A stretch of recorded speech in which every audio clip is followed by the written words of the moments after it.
Balot! Oh, si Burato Official yun ah. Guys, si Burato Official oh. Nagiinom na naman kayo? Wala magawa eh, tambay. Wala Hindi kayo trabaho nagtatrabaho? eh. Ako, nagkahanap buhay ako para sa pamilya ko eh, kayo. Biyernes ngayon ah. Tuta. Ano kayong ginagawa? Mag-iinom lang kayo araw-araw dito? Eh, ito lang ang ano namin eh. Pati sila oh. Boss, nag-inom lang din kayo dyan?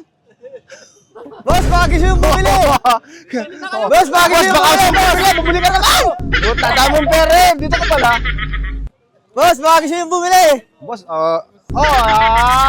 ito, mapera to eh. Baka Euro. 10 lang, 5 euro. Ayan na pala, ito Oh, pala ang ikaw, ating idol. gusto mo Nagtitinda na ngayon ng ano. Nagtitinda na ng ano natin ah, idol natin ah. Sila, kasi nga, alam niyo naman ang boy sa Paris, magkano per hour 20 lang. Papadala pa tayo. Di tulad nyo, inom-inom lang kayo, marami kayong pera sa buhay na ginagawa. Ayan, gaya-gayahin natin si Burato Official. Na mo, alis na ako. Bye. Balik na, inom muna tayo. I hate you.